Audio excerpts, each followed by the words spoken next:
Okay, तो last session में हमने यूक्लिड के बारे में बच्चे कुछ बेसिक्स थिंग्स स्टडी की थी, जिसमें हमने स्टडी किया था what is theorem, what is statement, what is Euclid axioms. फिर उसके बाद हमने यूक्लिड के क्या रीड किए, पास्टुलेट्स, और हमने उसमें टोटल 5 पास्टुलेट्स को क्या किया, स्टडी किया। ओके, और उसमें जो सबसे यूनिक था बच्चे वो कौन सा था, 5th क्या था, पास्टुलेट था, जिसके बारे में हमने काफी अच्छे से डिस्कस भी किया। बट फिर भी कुछ क्वेश्चंस हमारे पास ऐसे हैं जो अभी पेंडिंग हैं या जिनके बारे में मैंने अभी आपके साथ डिस्कस करना है, तो वो भी देख लीजिए। नहीं, कुछ बच्चे कह रहे हैं नहीं बच्चे हम मिक्स चल रहे हैं इस चैप्टर के लिए, we will solve questions from NCERT as well as from some other books. Okay, हाँ, तो अब जो मैं यहाँ पे डिस्कस करने की कोशिश कर रहा हूँ बच्चे, तो मैं कुछ छोटी सी हिस्टोरिकल आपको एक चीज बताऊंगा, तो आई थिंक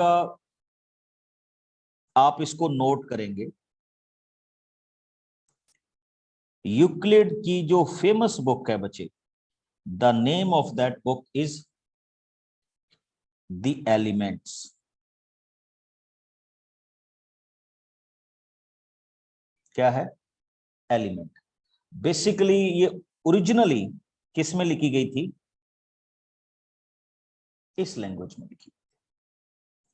कुछ हिस्टोरिकल फैक्ट आपके साथ शेयर कर रहा हूं, ठीक। Number of chapters in this book,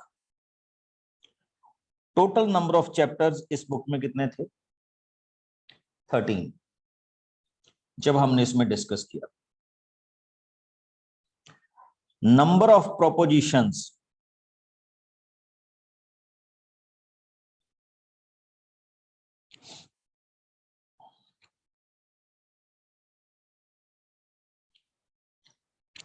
in the element is 465, उसमें टोटल।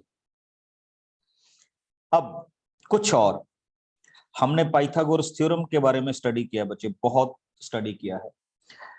जो पाइथागोरस थे वो हमारे एक अनदर साइंटिस्ट थे, थेल्स, उनके क्या थे, स्टूडेंट्स थे।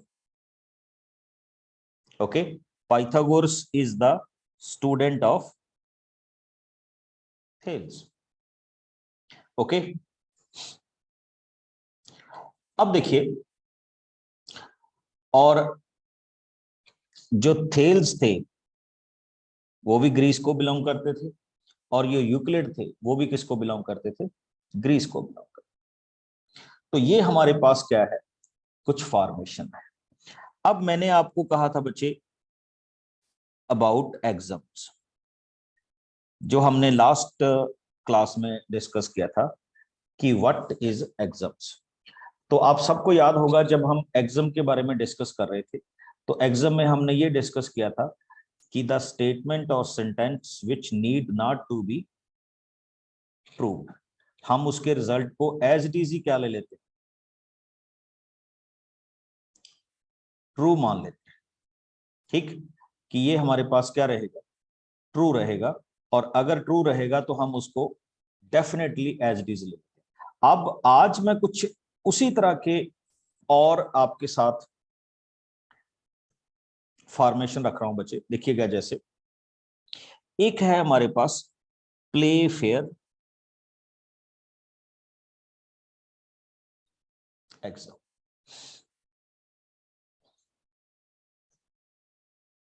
देखिए what he said, if two lines are intersecting, ये है बच्चे, if two lines are intersecting they are not parallel to any third side. बिल्कुल कोशिश कर रहा हूं समझाने की। सपोज कीजिए आपके पास ये दो लाइंस हैं, this is the first one and this is the second one, और ये दोनों ही क्या कर रही हैं, इंटरसेक्ट कर रही हैं। तो ये दोनों लाइंस किसी भी एक अनदर लाइन के पैरेलल नहीं हो सकती। ये भी हमारे पास इस क्वेश्चन का क्या है, एक एक्सम है, जिसको हम क्या बोल देते, एक्सम, प्लेफेयर एक्सम। ओके, और ये यूक्लिड के फिफ्थ पोस्टुलेट के साथ क्या करता है बच्चे, मैच करता है। समझ गए? यूक्लिड का फिफ्थ पोस्टुलेट क्या था, which is the important one, कि if two lines are this and we are making one line which falls on both the lines, then the interior angle, suppose that this one and 2 and next one कौन सा था बच्चे, 3 and 4, which I am writing in blue color। तो हमारे पास question ये था कि find the sum of the interior angles. देखिए, अगर आपके इंटीरियर का एंगल 180 से लेस हुआ तो these lines will definitely intersect about, या उस तरफ के पॉइंट्स पे इंटरसेक्ट करें। But if your angle is more than 180, तो उस तरफ ये लाइंस कितनी भी आप एक्सटेंड कर दें, ये कभी भी क्या नहीं करेंगी, इंटरसेक्ट नहीं करेंगी। और फिर उसके बाद हमारे पास एक और चीज आई थी बच्चे, और वो ये आई थी कि if the sum of the interior angle is equal to क्या होगा, 180, तो फिर हमने कहा था कि वो दोनों लाइंस क्या होंगी, एक दूसरे के पैरेलल होंगी। तो ये हमने यूक्लिड के फिफ्थ पोस्टुलेट्स के बारे में क्या किया था, डिस्कस किया था। बेसिकली इस चैप्टर में हम करेंगे क्या, इस चैप्टर में बेसिकली बच्चे हमें डिफरेंट डिफरेंट जैसे पोस्टुलेट्स, एक्सम्स, इनको रीड करना है, ठीक। और उन्हीं को रीड करके हमने थोड़ा सा क्या करना, आगे वाली फॉर्मेशन में क्या कर देना, लगा देना, ठीक। अब आ जाइए, अब कुछ और चीजें या कुछ क्वेश्चंस आप सबके साथ क्या कर रहा हूं, डिस्कस कर रहा हूं। तो क्वेश्चन देखिएगा किस टाइप के क्वेश्चंस यूक्लिड में हम लिखते हैं। And question is my first part of this question, check कीजिएगा, बड़ा सिंपल सा क्वेश्चन है। Here is a triangle and triangle is A, this point is X, this is B, this is Y, and this is C. Okay, he said in this part AB is equal to BC, ये आपको given है, and BX is equal to BY, ये भी आपको given है, and he asked me to show that AX is equal to CY, ये हमने क्या करना है बच्चे, प्रूव करना है। एंड जो ये मैंने लिखा, दिस इज गिवन टू, देखो क्या होगा, बड़ा सिंपल सा फॉर्मेशन, चेक कीजिए। First of all this is given to you that AB is equal to BC. Now this AB can be written as AX plus BX, given है ना। तो मैंने इसको दो पार्ट्स में डिवाइड कर लिया, AX is equal to BX. Similarly BC can be written as BY plus CY. Okay, अब आप एक चीज चेक कीजिए, it is given to you that this AX is equal to CY, ये रहा AX और ये क्या रहा, CY।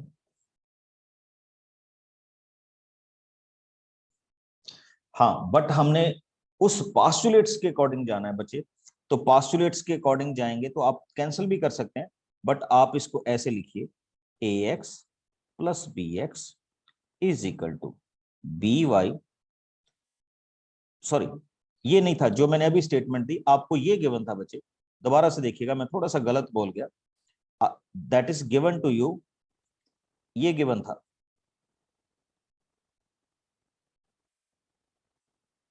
I take my statement back.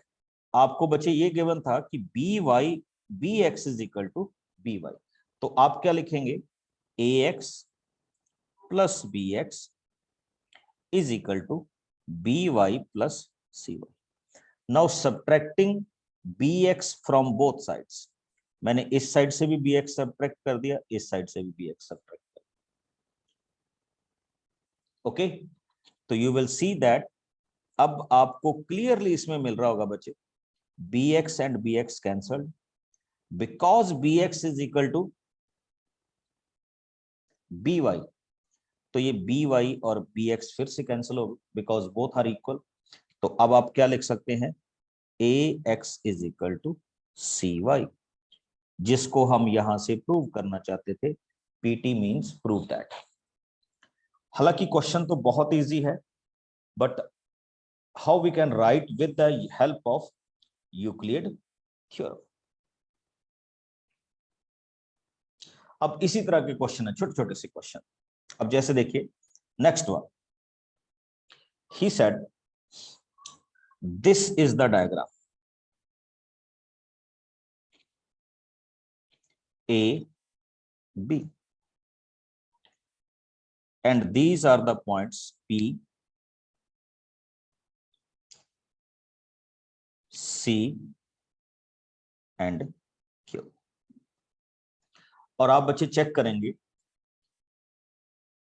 इसने हमें दिया हुआ है कि C is the mid point of A B. जो C है वो ए बी का क्या है, मिड पॉइंट है। और आगे दिया हुआ है P is the mid point of A C and Q is the mid point of C B. तो अगर आप बड़े ध्यान से देखेंगे तो इसका मीनिंग ये हुआ बच्चे कि your A B can be divided into 4 equal parts, A P, P C, C Q and P Q. यानी ये टोटल इक्वल पार्ट्स में क्या है, डिवाइडेड है। बट मैं इसको एक अलग तरीके से लूंगा बच्चे, चेक कीजिए जैसे। And what he is asking you, he is asking you prove that A P B Q is equal to 1/4 of A B.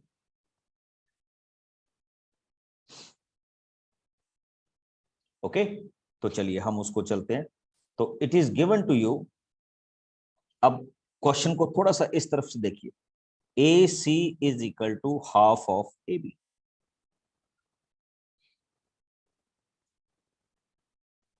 I think किसी को भी ये डाउट नहीं होगा कि मैंने ये क्या लिखा है, A C is half of A B because C is the mid point. तो मैंने इसलिए लिख दिया कि ये जो आपका ए सी है ये पूरे ए बी का क्या है, हाफ है। Come on to next one. अब बच्चे आपको ये भी पता है कि A P is also half of A C. Check कीजिए, AC is the term and P is the midpoint. That's why I'm writing AP is half of AC. अब बड़ी इंटरेस्टिंग सी चीज लेके आ रहा हूं, ये रहा AP, half as it is. Now you can place the value of this AC. इस AC की वैल्यू लिख दीजिए बच्चे। What is given to you? AC is equal to half of AB. तो instead of AC, I'm writing half of AB. And you will definitely get 1/2, 1/2 is equal to AB.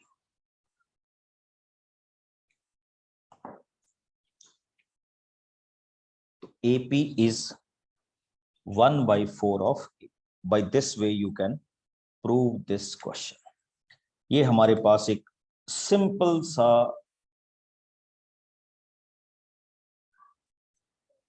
Question है। Okay, अब मैं एक question पूछूंगा बच्चे, be ready for poll. Which is example of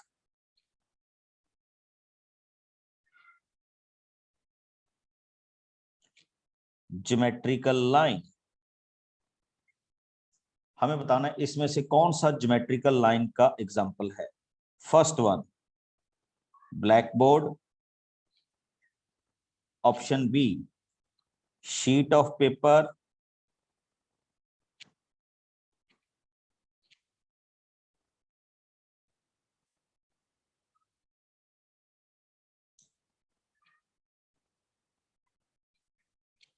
meeting place of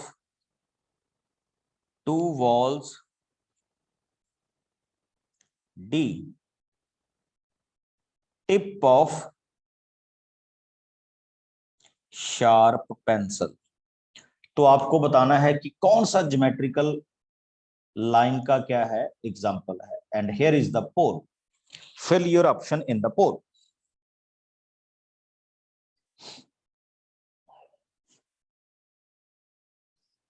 very good, बहुत सारे बच्चे answer कर रहे हैं।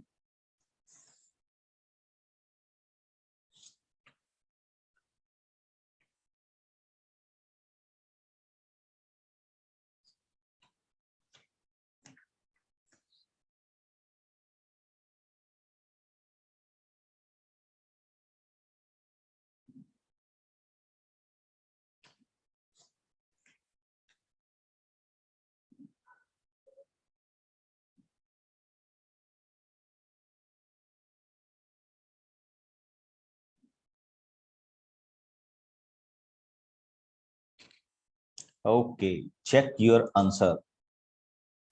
बच्चे इसका जो सही आंसर है, ब्लैक बोर्ड तो एक प्लेन हो गया, sheet of paper is also a plane, tip of the sharp pencil वो हो गया पॉइंट।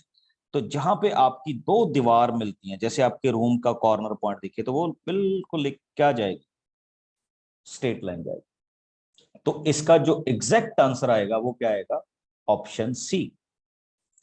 और 71% कैंडिडेट ने इसको सही किया है। चेक कीजिए।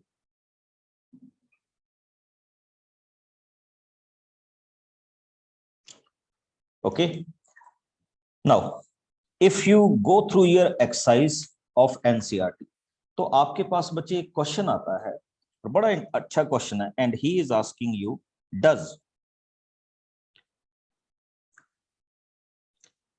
Euclid fifth postulate imply the existence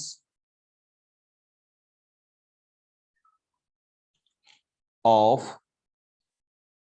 parallel lines? कि क्या हम ये बोल सकते हैं कि जो यूक्लिड का फिफ्थ पॉस्टुलेट है वो पैरेलल लाइंस की एग्जिस्टेंस को प्रोड्यूस करता है? तो पहले तो एक चीज देखिएगा बच्चे, when we say that two lines are parallel, हम दो लाइंस को पैरेलल तभी बोलते हैं when they will never intersect. यानी अगर वो इंटरसेक्ट नहीं करेंगी सेम प्लेन में, तो डेफिनेटली वो क्या होंगी, पैरेलल लाइंस होंगी, पहला। दूसरा, when we say that two lines are perpendicular when they make 90 degree angle with each other, और अदरवाइज हम उन लाइंस को क्या बोल सकते हैं, इंटरसेक्टिंग बोल सकते हैं। ओके, अब हमारे पास आता है, बच्चे क्वेश्चन पूछा उसने, does Euclid fifth postulate imply the existence of parallel lines? तो बिल्कुल आइए, मैंने क्या कहा था बच्चे कि इफ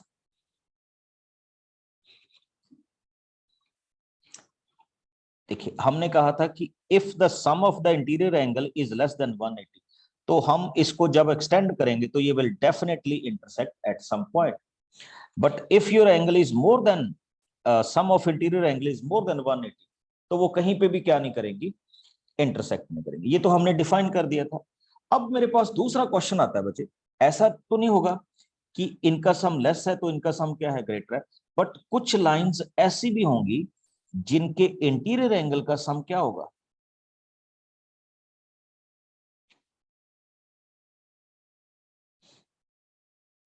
किसके इक्वल होगा, 180 के क्या होगा, इक्वल होगा। जरूरी नहीं बच्चे ये 90-90 हो, बट 180 के क्या होगा, इक्वल होगा। तो they will never meet to each other, और जो लाइंस नेवर मीट होंगी तो वो कौन सी लाइंस होती, parallel lines. This is the symbol of parallel lines, और इसको अगर हम इस तरह से देखें तो this is the symbol of perpendicular lines. One is parallel, another is perpendicular. तो ये भी आपके पास आपके इस क्वेश्चन की क्या है, फॉर्मेशन है, जिसको हम यहां पे क्या कर रहे हैं, डिफाइन कर रहे हैं.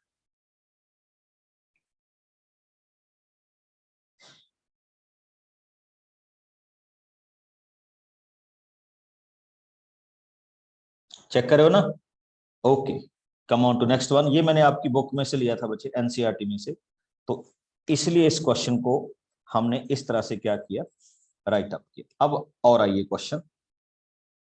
क्वेश्चन बहुत सारे हैं, बट आपको बेसिकली किन पे फोकस करना है, what are exams, what are postulates. हम उन पास्टुलेट्स को आगे किस तरह से क्या कर सकते हैं, चेकआउट कर सकते हैं. अब एक चीज आप सबके पास और लेके आ रहा हूं, उस दिन भी मैंने थोड़ा सा डिफाइन किया था, दोबारा से फिर डिफाइन कर रहा हूं, लाइन सेगमेंट. हाँ जी, कोई आप में से बच्चा बताना चाहेगा how you define line segment? तो मैं उसको लाइन पे ले लूंगा. एनीवन?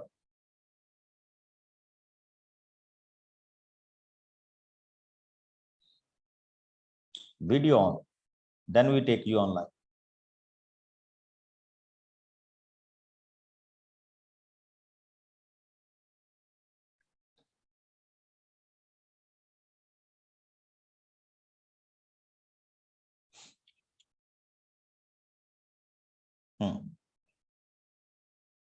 देखिए क्या होता है, हमने कहा था कि एक होती है लाइन, तो इस लाइन के कोई भी क्या नहीं होते, एंड पॉइंट्स नहीं होते. ठीक, क्या नहीं होते, कोई भी एंड पॉइंट्स नहीं होते.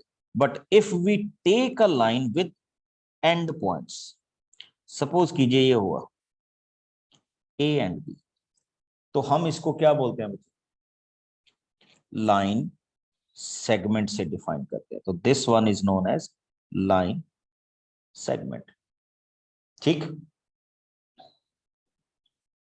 ये उस लाइन के क्या है, एंड पॉइंट्स है, या लाइन के पार्ट को क्या बोलते हैं, दिस वन. नेक्स्ट वर्ड आता है रेडियस. आई थिंक आपने सुना होगा radius we will imply in circle.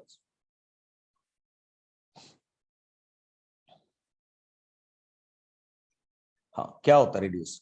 Suppose कीजिए you have a circle and one centre. The distance between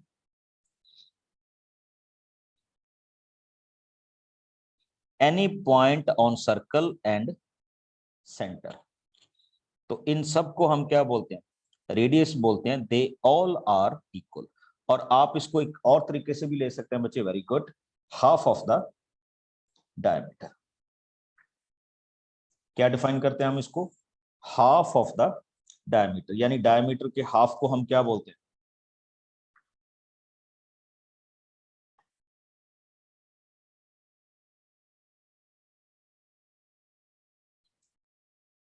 radius बोलते हैं. अब आइएगा, एक मैं बहुत इंटरेस्टिंग क्वेश्चन लिखने लगा हूं, और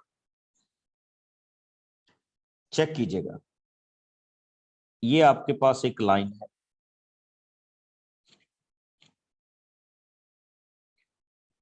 ठीक, एक और लाइन है, एंड एक और लाइन.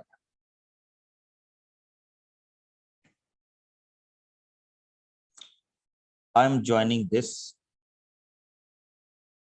And this. इस पॉइंट को मैं नाम दे रहा हूं A B. This point is known as C F.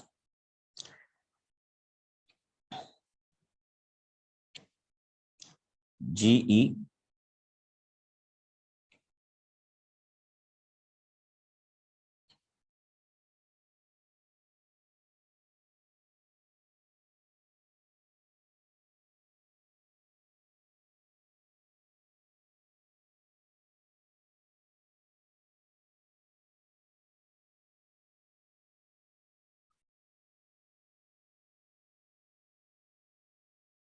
Check करते जाइएगा बच्चे, बड़ा इंटरेस्टिंग क्वेश्चन आपसे पूछ रहा हूं। ठीक, यहां पे एक नाम दिया गया है आपको L dash and here is K। इस पॉइंट को नाम दिया गया I डैश, इस पॉइंट को नाम दिया गया K dash. This is L, और ये आपके पास है बच्चे, यहां पे एक पॉइंट है M। आप कहेंगे कि मैंने ऐसी फिगर बनाई है, and now it's the time for you to answer my question. आपको 2 लाइन्स के नाम बताने हैं मेरे को, 2 lines. Everybody is open to answer this question. कोई भी 2 लाइनों के नाम बताइए।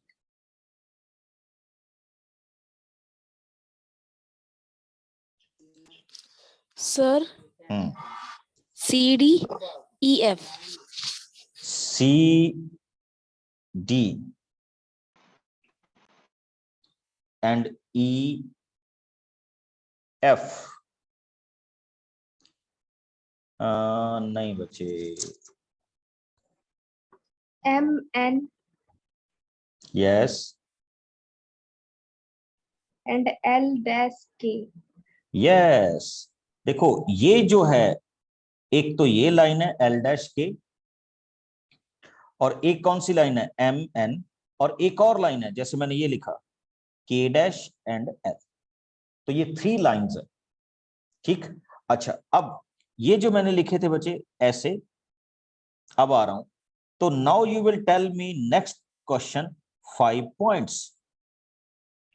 किसी भी 5 पॉइंट्स के नाम बताइए, जो भी आपको लगता है कि ये 5 पॉइंट्स हो सकते सर CFABDE। यस, आप इसमें कोई भी नाम लिख सकते हैं बच्चे। जैसे ये क्या हो गया, ABCFD एंड E, ये सारे के सारे क्या हैं, 5 पॉइंट्स हैं। अब 3 लाइन सेगमेंट्स, कोई भी 3 लाइन सेगमेंट के नाम बताइए इसमें से।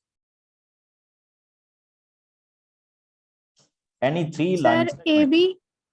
यस, एक मिनट, AB भी लाइन सेगमेंट है, BFCD। लाइन सेगमेंट हो सकता है, DE भी लाइन सेगमेंट हो सकता है, GE भी लाइन सेगमेंट हो सकता है, GH I डैश C भी लाइन सेगमेंट हो सकता है, sir L dash line segment हो सकता है। तो ये बहुत सारे क्या है, लाइन सेगमेंट हो सकते हैं। Now come on to my next question. 3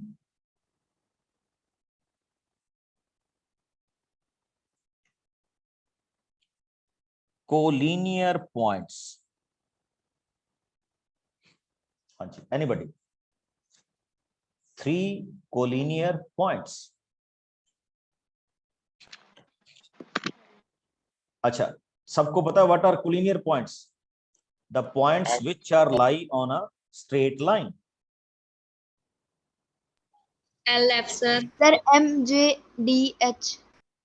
देखो एक तो आप सीधा, बिल्कुल आप में से बहुत सारे बच्चे अच्छा बता रहे हैं, बट एक देखिए, ये स्ट्रेट लाइन है ना, तो point J, D and E, these points are collinear, or you can say A, B and K, these are collinear points, or you can say D, E and H are collinear points, or you can say I dash, C and F collinear points। तो इनको हम क्या बोलते हैं, collinear points बोलते हैं। और ये था बच्चे आपके पास आपके इस चैप्टर की इलैबोरेशन, जो हमने 2 सेशंस में क्या की है, कंप्लीट की है।